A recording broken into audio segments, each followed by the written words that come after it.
नमस्कार बंधुगण। जून 5 तारिख दिन पढ़ाक जाऊँगी पवित्र सुदशा व्रत।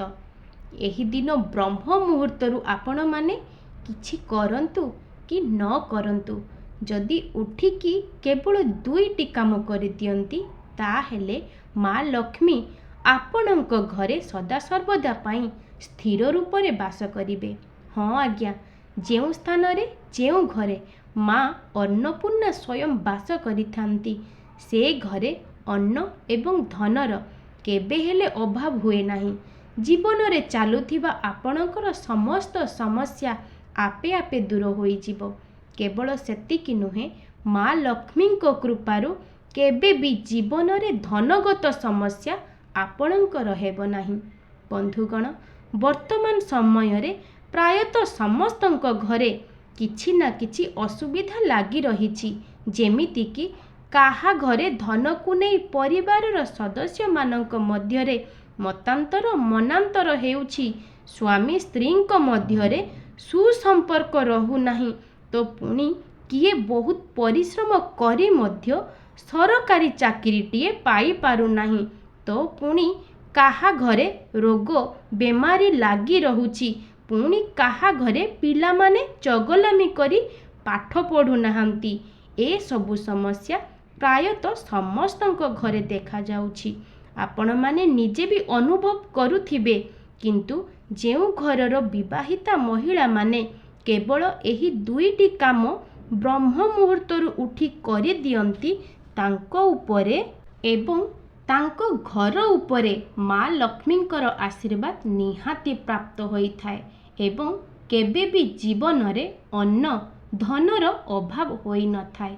परिवारर लोकमानक मध्यरे मतांतर मनांतर हेबार प्रश्न भी उठु नाही। हाँ आज्ञा, केवल जेउ दुईटी उपाय विषय रे मु आपण मानकु कहिबी, से काम को केवल आपण माने 7 दिन करंतु, निजे ही अनुभव करिवे आपणक जीवन रे घटुथिबा परिवर्तन को। तेणु बंधुगण, आपण मानकु अनुरोध करुछि, भिडियोटी को शेष पर्यंत निश्चय देखंतु एवं दुईटी काम को केवल 7 दिन करंतु। आपणक जीवन रे किछि फरक होईछि कि नाही, आपण माने मते निजे कहिबे। तो चलंतु बंधुगण, से दुईटी उपाय कौन जानिबा। ता पूर्वरु जदि आपण माने भिडियोटी को लाइक करि नाहांती, आपण मानकु विनम्र अनुरोध करुछि, भिडियोटी को लाइक करि दियंतु एवं चैनलटी को सब्सक्राइब निहाती करंतु। जेउ माने आपणक आख पाखरे अछंती, सेमाने जदि जीवन रे दुख कष्ट को अनुभव करूछंती, सेमानंकु भिडियोटी शेयर करि दियंतु। हुए तो आपणकर एही गोटिए छोटिया कामटी काहा जीवन को परिवर्तन करिदेबो एवं कमेंट बॉक्स रे जय माँ लक्ष्मी निहाती लिखि दियंतु। बंधुगण, जेउ दुईटी काम विषय रे आपण मानकु कहिबी, से दुईटी काम को आपण माने ब्रह्म मुहूर्त रे उठिकी करिबा दरकार, जहा द्वारा आपणक भाग्यर उदय निश्चय हेबो। आपण माने केवल 7 दिन करंतु, एहार प्रभाव आपण माने निजे अनुभव करिवे। एहाकु आपण माने निज घरे प्रत्येक दिन जदि करिवे, एपरि कौनसी शक्ति नाही जे कि आपणक भाग्य को बदलाइबारे अटकई देई पारिबो। बंधुगण, ब्रह्म मुहूर्त अर्थात सकाळ 3टारू 6टा मध्यरे समय को आमे ब्रह्म मुहूर्त बोली कहि थाउ। एही समयटी एते शुभ अटे, एते शक्तिशाली अटे जे एही समय रे आपण माने जहा भी चाहिबे ताहा आपण माने पाई पारिबे। आपण माने तो जानी थिबे, दिन रे गोटिए समय एमिति थाए जेउ समय रे आपण माने जहा मुहरे धरिबे बा जहा कर्म रे करिवे ताहा पूर्ण होई थाए। काहे कि ना एही समय रे माँ सरस्वती स्वयं कंठरे बसी थांती। विशेष रूप रे से समय हेउछि ब्रह्म मुहूर्त। जानिचंती बंधुगण, एही ब्रह्म मुहूर्त रे समस्त देवादेवी माने धरित्री को आगमन करिथांती। प्रत्येक घरर मुख्य द्वार को ଦେବାଦେବୀମାନେ ଗମନ କରନ୍ତି, ବିଶେଷ ରୂପରେ ମା ଲକ୍ଷ୍ମୀ। ମା ଲକ୍ଷ୍ମୀ ପ୍ରତ୍ୟେକ ଘରକୁ ଯାଇଥାନ୍ତି। ଯେଉଁ ଘରର ବିବାହିତା ମହିଳା ସୂର୍ଯ୍ୟ ଉଦୟ ପୂର୍ବରୁ ସେଜ ତ୍ୟାଗ କରିଥାନ୍ତି, ତା ସହିତ ସେମାନଙ୍କର ଆଚାର ବିଚାର ବ୍ୟବହାର ଉତ୍ତମ ଥାଏ। ଗୁରୁଜନଙ୍କ ଠାରୁ ଆରମ୍ଭ କରି ଶିଶୁ ପର୍ଯ୍ୟନ୍ତ, ଏପରିକି ଭିକାରୀଟିଏ ହେଉ ବା ସାଧୁ ହେଉ, ସମସ୍ତଙ୍କ ସହିତ ହସିକି ମିଠା କଥା ପଦେ କହିଥାଏ। ସେହି ଘରେ ହିଁ ମା ଲକ୍ଷ୍ମୀ ବାସ କରିଥାନ୍ତି। କିନ୍ତୁ ଯେଉଁ ଘରର ଲୋକମାନେ, ଯେଉଁ ଘରର ମହିଳାମାନେ ବିଳମ୍ବ ପର୍ଯ୍ୟନ୍ତ ଶୋଇ ରହୁଛନ୍ତି, ପ୍ରତ୍ୟେକ ଦିନ ନିଜ ଘରକୁ ସଫା ସୁତରା କି ଗୋବର ପାଣି ପକାନ୍ତି ନାହିଁ, ସ୍ନାନ କରନ୍ତି ନାହିଁ, କି ତୁଳସୀ ଚଉରାକୁ ଧୁଅନ୍ତି ନାହିଁ, ଝୋଟି ବା ଚିତା ପ୍ରତ୍ୟେକ ଦିନ ପକାନ୍ତି ନାହିଁ, ଘରର ଠାକୁରଙ୍କୁ ପୂଜା କରନ୍ତି ନାହିଁ, ଘରର ଲୋକମାନେ ମଦ୍ୟପାନ କରିକି ଆସନ୍ତି, ଅନ୍ୟର ଧନକୁ ଅନ୍ୟାୟ ଅନୀତିରେ ଅର୍ଜନ କରନ୍ତି, ନିଜର ଗୁରୁଜନ ଯେମିତିକି ଶାଶୁ ଶ୍ୱଶୁର ବାପା ମା ସ୍ୱାମୀଙ୍କୁ ପ୍ରଣାମ କରନ୍ତି ନାହିଁ, ତାଙ୍କୁ ଅନାଦର କରନ୍ତି, ଛୁଆମାନଙ୍କୁ ଅନାବଶ୍ୟକ କଥାରେ ଗାଳି କରନ୍ତି, ମାରନ୍ତି, ସେ ଘରକୁ କେବେ ବି ମା ଲକ୍ଷ୍ମୀ ପ୍ରବେଶ କରନ୍ତି ନାହିଁ। ବାସ୍ କରିବା ତ ଦୂରର କଥା ଆଜ୍ଞା, ସେ ଘରକୁ ମା ଅଲକ୍ଷ୍ମୀ ପ୍ରବେଶ କରିଥାନ୍ତି। ବନ୍ଧୁଗଣ, ବ୍ରହ୍ମ ମୁହୂର୍ତ୍ତରେ 2ଟି କାମ ଆପଣମାନଙ୍କୁ କରିବାର ଅଛି, ଯାହା କରିବା ଦ୍ୱାରା ମା ଲକ୍ଷ୍ମୀଙ୍କର ଆଶୀର୍ବାଦ, ମା ଲକ୍ଷ୍ମୀଙ୍କ କୃପା ଆପଣମାନେ ନିଶ୍ଚୟ ପ୍ରାପ୍ତ କରିବେ। ତ ପ୍ରଥମ କାମଟି ହେଉଛି ସେ 2ଟି କାମ ମଧ୍ୟରୁ ଯାହା ଆପଣଙ୍କୁ କରିବାର ଅଛି, ତାହା ହେଉଛି ଘରର ବିବାହିତା ମହିଳାମାନେ ବିଶେଷ ରୂପରେ କରନ୍ତୁ।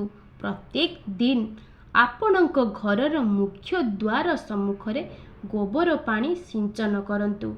ଗୋବର ଅତ୍ୟନ୍ତ ଶୁଭ ହୋଇଥାଏ। ବନ୍ଧୁଗଣ, ଆପଣମାନେ ତ ଜାଣିଥିବେ, ମାଣବସା ଗୁରୁବାର ହେଉ ବା ସୁଦଶା ବ୍ରତ ହେଉ, ମା ଲକ୍ଷ୍ମୀଙ୍କ ପୂଜା ମାନେ ପ୍ରଥମେ ଘରକୁ ଧୁଆ ପୋଛା କରାଯାଇଥାଏ ଏବଂ ମୁଖ୍ୟ ଦ୍ୱାରକୁ ଲିପା ଯାଇଥାଏ। ପ୍ରତ୍ୟେକ ଦିନ ଯଦି ଆପଣ ଘରର ମୁଖ୍ୟ ଦ୍ୱାରକୁ ଲିପୁଛନ୍ତି ତ ଏହା ବହୁତ ଉତ୍ତମ। ଯଦି ନ ବି ପାରୁଛନ୍ତି, କିଛି କଥା ନାହିଁ ଆଜ୍ଞା, ପ୍ରତ୍ୟେକ ଦିନ ବ୍ରହ୍ମ ମୁହୂର୍ତ୍ତରୁ ଗୋବର ପାଣି ଟିକେ କରିକି ଘରର ମୁଖ୍ୟ ଦ୍ୱାର ଏବଂ ଅଗଣାରେ ସିଞ୍ଚନ କରିଦିଅନ୍ତୁ, ନଚେତ୍ ଖାଲି ପାଣିରେ ହେଲେ ମଧ୍ୟ ଧୋଇ ଦିଅନ୍ତୁ। ଘରର ମୁଖ୍ୟ ଦ୍ୱାର ସମ୍ମୁଖକୁ ସବୁବେଳେ ପରିଷ୍କାର କରି ରଖନ୍ତୁ ଏବଂ ଘରର ମୁଖ୍ୟ ଦ୍ୱାର ପାଖରେ କେବେ ବି ଜୋତା କିମ୍ବା ଚପଲ କେବେ ବି ରଖନ୍ତୁ ନାହିଁ, କି ଝାଡ଼ୁ ମଧ୍ୟ ରଖନ୍ତୁ ନାହିଁ। ଏମିତି କିଛି ଲୋକ ଝାଡ଼ୁ ଲଗାଉଥିବେ, ଝାଡ଼ୁ ଲଗାଉ ଲଗାଉ ସେଇଠି ପକେଇ ଦେଇଥିବେ, ଏପରି ବିଲକୁଲ କରନ୍ତୁ ନାହିଁ। ଏପରି କଲେ ଯେଉଁ ଘରର ଲୋକମାନେ ଆଗ ଜୋତା ଚପଲ ଦେଖିଥାନ୍ତି, ଝାଡ଼ୁ ଦେଖିଥାନ୍ତି, ସେ ଘରର ଲୋକମାନଙ୍କ ଭାଗ୍ୟ ବା ସେ ଘରୁ ଗରିବୀ କେବେ ବି ଦୂର ହୋଇନଥାଏ। ତେଣୁ କେବେ ବି ଘରର ମୁଖ୍ୟ ଦ୍ୱାର ସାମ୍ନାରେ ଚପଲ, ଜୋତା, ଝାଡ଼ୁ ବିଲକୁଲ ବି ରଖନ୍ତୁ ନାହିଁ। ଏବଂ ତା ସହ ଘରର ମୁଖ୍ୟ ଦ୍ୱାର ସମ୍ମୁଖକୁ ସବୁବେଳେ ପରିଷ୍କାର ରଖିବା ସହ ପ୍ରତ୍ୟେକ ଦିନ ଘରର ସମ୍ମୁଖରେ ମା ଲକ୍ଷ୍ମୀଙ୍କର ରଙ୍ଗୋଲିଟିଏ ଦିଅନ୍ତୁ। ଛୋଟିଆଟେ ହେଉ ପଛେ ମା ଲକ୍ଷ୍ମୀଙ୍କର ପାଦ ଚିହ୍ନଟିଏ ହେଲେ ମଧ୍ୟ ଆପଣ ପ୍ରତ୍ୟେକ ଦିନ ରଙ୍ଗୋଲି ପକାନ୍ତୁ। ଏହି ଉପାୟଟି କରନ୍ତୁ, ଦେଖିବେ ଆପଣଙ୍କ ଭାଗ୍ୟର ନିଶ୍ଚୟ ପରିବର୍ତ୍ତନ ଆସିବ। ଆଜ୍ଞା, ପ୍ରତ୍ୟେକ ଦିନ 8ଟା ପୂର୍ବରୁ ଚେଷ୍ଟା କରନ୍ତୁ ଦେବାଦେବୀଙ୍କ ପୂଜା ନିୟମ ଅନୁସାରେ ପ୍ରତ୍ୟେକ ଦିନ କରିବା ପାଇଁ। ମା ବୃନ୍ଦାବତୀଙ୍କ ପାଖରେ ନିତ୍ୟ ନୈମିତ୍ତିକ ପୂଜା ଅର୍ଚ୍ଚନା କରିବା ସହିତ ହଳଦୀ ମିଶ୍ରିତ ଜଳ ଅର୍ଘ୍ୟଣ କରନ୍ତୁ। ଦେଖିବେ ଆପଣଙ୍କର ଯାହା ବି ସମସ୍ୟା ରହିଛି, ସେ ପାରିବାରିକ ହେଉ ବା ଅର୍ଥଗତ, ବହୁତ ଜଲ୍ଦି ଦୂର ହୋଇଯିବ। ଆଜ୍ଞା, ଆପଣମାନେ କେବଳ ବିଶ୍ୱାସ ରଖନ୍ତୁ, ଥରୁଟିଏ କରିକି ତ ଦେଖନ୍ତୁ। ଯଦି ଘରର ମହିଳାମାନେ ଋତୁସ୍ରାବ ସମୟରେ ସେମାନେ ତ ପୂଜା କରନ୍ତି ନାହିଁ ନା, କୌଣସି ଅସୁବିଧା ବଶତଃ ସେମାନେ ଘରର ପୂଜା କରିପାରୁନାହାନ୍ତି, ତେବେ ଘରେ ଠାକୁରଙ୍କୁ ଅପୂଜା ରଖନ୍ତୁ ନାହିଁ। କାହାକୁ ହେଲେ କୁହନ୍ତୁ, ସ୍ୱାମୀ କି ଶିଶୁ ହୁଅନ୍ତୁ, କେହି ବି ହେଲେ ଘରର ଠାକୁରଙ୍କୁ ପୂଜା କରିବା ପାଇଁ, କିଛି ନହେଲେ ବି ଟିକେ ଫୁଲ ଏବଂ ଧୂପ ଦେବା ପାଇଁ, କିନ୍ତୁ କେବେ ହେଲେ ଠାକୁରଙ୍କୁ ଅପୂଜା ରଖିବେ ନାହିଁ। ଏବଂ ଆଉ ଗୋଟିଏ କଥା ମନେ ରଖନ୍ତୁ, ପୂଜା କରିବାର ଅର୍ଥ ନୁହେଁ ଯେ ଦିନ ଯାକ ପୂଜା କରିବେ। ଆପଣମାନେ ଦେଖିଥିବେ ଅନେକ ଲୋକ ଅଛନ୍ତି ଯେଉଁମାନେ କି ମନ୍ଦିରକୁ ଯାଉଥିବେ ଏବଂ ଘଣ୍ଟା ଘଣ୍ଟା ଧରି ମନ୍ଦିରରେ ପୂଜା କରୁଥିବେ ବା ନିଜ ଠାକୁର ଘରେ ଘଣ୍ଟା ଘଣ୍ଟା ଧରି ପୂଜା କରୁଥିବେ। ବନ୍ଧୁଗଣ, ମନ୍ଦିରକୁ ଯିବାଟା ତ ବିଲକୁଲ ବି ଭୁଲ ନୁହେଁ ଆଜ୍ଞା, କିନ୍ତୁ ମନ୍ଦିର ଯିବା ସହ ନିଜ ପରିବାରର ଯତ୍ନ ନେବା ବି ନିହାତି ଦରକାର। ଆପଣମାନେ ମନ୍ଦିର ଯାଇଥିବେ, ଏପଟେ ଆପଣଙ୍କ ସ୍ୱାମୀ ଖାଇକି ବାହାରକୁ ଯିବେ କାମ କରିବା ପାଇଁ, ଡେରି ହେଉଥିବ ତାଙ୍କର, ଶାଶୁ ଶ୍ୱଶୁର ଭୋକରେ ଥିବେ, ପିଲାମାନଙ୍କୁ ବି ଭୋକ ଲାଗୁଥିବ, ସେମାନେ କାନ୍ଦୁଥିବେ। ଏହା ବି ତ ଠିକ୍ ନୁହେଁ ନା।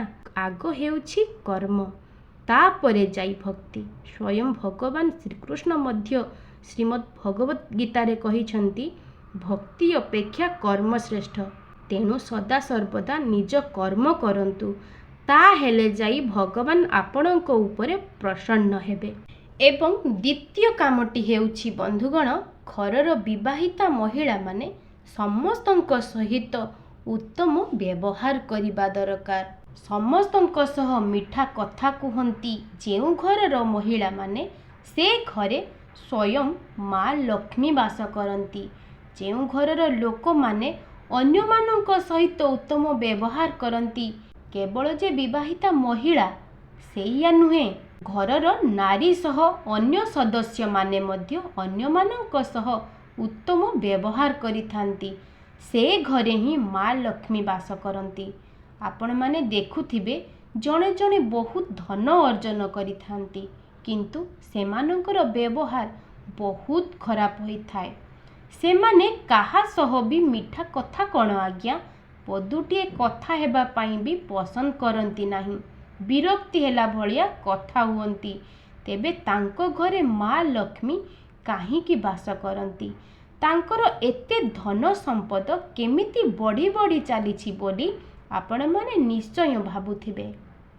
ବନ୍ଧୁଗଣ, ଧନ ସମ୍ପଦ ତାଙ୍କର ତ ଥାଏ ଏବଂ ତାହା ବଢ଼ି ବଢ଼ି ମଧ୍ୟ ଚାଲିଥାଏ, କିନ୍ତୁ ସେ ଧନ ସମ୍ପଦ ଚିରଦିନ ପାଇଁ ନୁହେଁ, ଦିନେ ନା ଦିନେ ତାହାର କ୍ଷୟ ନିଶ୍ଚୟ ହେବ।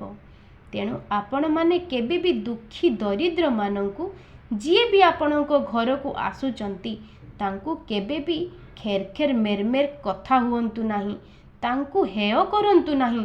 ହୁଏତ ଦରିଦ୍ର ନାରାୟଣଙ୍କ ରୂପରେ ସ୍ୱୟଂ ଭଗବାନ ଆପଣଙ୍କ ଘରକୁ ଆସିଥାଇପାରନ୍ତି, କିନ୍ତୁ ଆପଣଙ୍କର ଏହି ଛୋଟିଆ ଭୁଲ ପାଇଁ, ଏହି ଖରାପ ବ୍ୟବହାର ପାଇଁ ଯଦି ଆପଣଙ୍କ ଦ୍ୱାରା ଏହି ଛୋଟିଆ ଭୁଲଟି ହୋଇଯାଇଥାଏ, ସେହି ଭୁଲ ପାଇଁ ଦୁଃଖ ଦରିଦ୍ରତାର ସହ ଆପଣଙ୍କୁ ଜୀବନ ବିତାଇବାକୁ ପଡ଼ିପାରେ, କେବଳ ମାତ୍ର ସେହି ଛୋଟିଆ ଭୁଲଟି ପାଇଁ।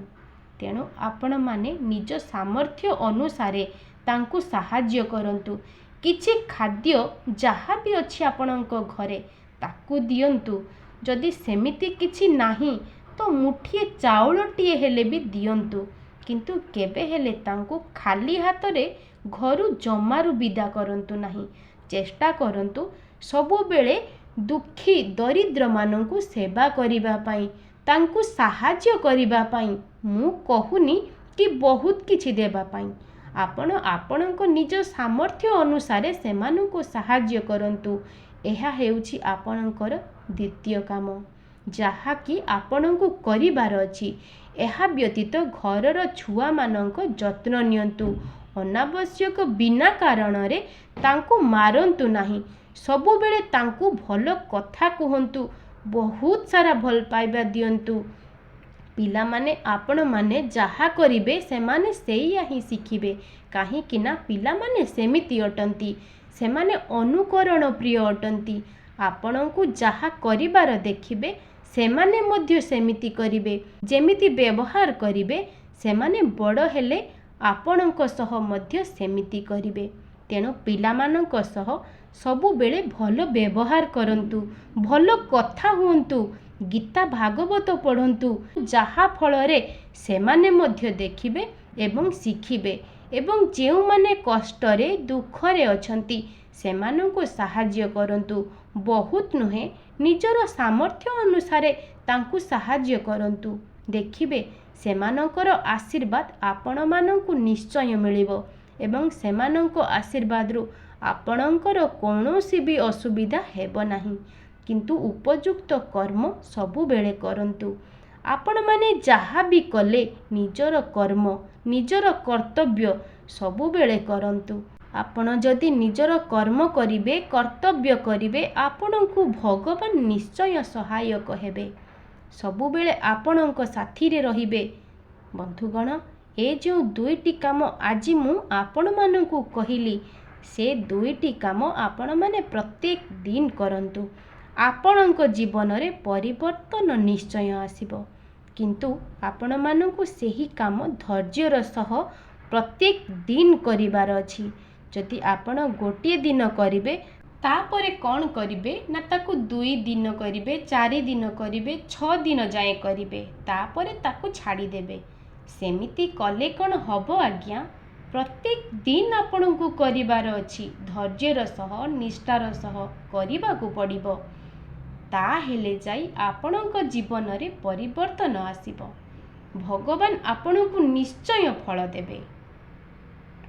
ତ ଆଜି ପାଇଁ ଏତିକି, ରହୁଛି। ନମସ୍କାର।